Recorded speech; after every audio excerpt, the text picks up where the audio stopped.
The year is 2026. In the bustling heart of Tehran, life moves with a familiar rhythm. The scent of saffron and grilled kebabs drifts from busy markets. The sound of traffic and conversation fills the air, echoing between ancient walls and modern towers. The story of the Prince of Persia is found in the 10th chapter of the biblical book of Daniel. The prophet Daniel was in a state of deep mourning and prayer. He had been praying and fasting for 3 weeks, seeking understanding about a vision he had received concerning the future of his people. Suddenly, a magnificent being appeared to Daniel. His face was like lightning, his eyes were like flaming torches, and his voice sounded like the roar of a crowd. This was clearly not a human being. The Bible identifies him as an angel, a messenger sent from God's presence. He had come to give Daniel the understanding he had been praying for. However, the angel revealed something startling. He had been delayed. From the first day Daniel prayed, he was heard, and a messenger was dispatched. But on the way, he was resisted by the prince of the kingdom of Persia. It was a spiritual conflict, not swords and shields. Only when Michael, one of the chief princes, came to help did the messenger break through. The angel's delay lasted for 21 days, exactly Daniel's time of fasting. While Daniel was on his knees, unaware of the cosmic struggle, his prayers acted as spiritual support. Prayer is not just words, it is an active force influencing unseen conflicts. Michael, one of the chief princes, came to the messenger's aid. His intervention broke the stalemate. With help, the messenger reached Daniel with the message. First, the reality of spiritual warfare. Second, the power of persistent prayer. Finally, God's ultimate sovereignty. Opposition can delay, but it cannot defeat God's purposes. When people read this incredible story in the book of Daniel, they often come to 2 main interpretations of who the Prince of Persia is. The first, a demonic or fallen angel, a territorial spirit with authority over Persia, the working against God's plans and keeping people in spiritual darkness. The angel was opposed by the demonic ruler of that empire, and Michael arrived as the heavenly counterpart. This view takes the spiritual language literally and seriously. A second interpretation sees the prince as symbolic of a human king. The political power and policies of the Persian court, with the delay reflecting earthly opposition and intrigue. This reading emphasizes the political and historical context. Both interpretations agree on a core message.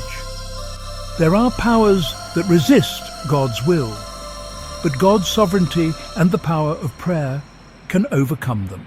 To understand the spiritual landscape of modern Iran, we must look beyond ancient biblical texts and explore the core beliefs of Islam.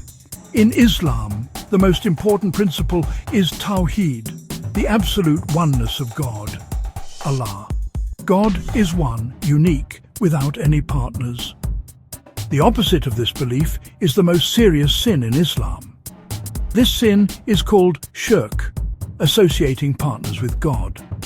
It means giving worship, attributes or rights that belong only to God to another.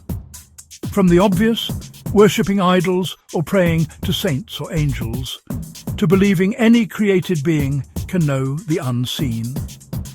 There is hidden shirk, doing good to win praise instead of pleasing God. The principle remains, God alone is the object of worship, love, fear and hope. This concept is central to the Islamic worldview and ethics. Section 6, the path to forgiveness, repentance from shirk. The Quran states that God forgives all sins except shirk, if one dies in that state without repenting. While alive, the door to forgiveness is always open. Repentance, tawbah, is a sincere turning back to God. A spiritual reset. Wipe the slate clean. Stop the act. Feel genuine regret. Resolve never to return. If sincere, God forgives completely. The teaching warns and guides not to cause despair. The ultimate goal: live and die in pure submission, free from shirk. A nation's new faith, the story of Islam in Persia. Iran, once heart of the Persian Empire with Zoroastrianism, saw its identity reshaped as Islam arrived in the 7th century. Conquest came swiftly, but Islamization unfolded over centuries. Persian culture blended with Islam. Scholars, scientists, poets contributed across ages. For many centuries, Persia was predominantly Sunni. Later change would redraw Iran's religious map. From sun to moon, the Safavid shift to Shia Islam.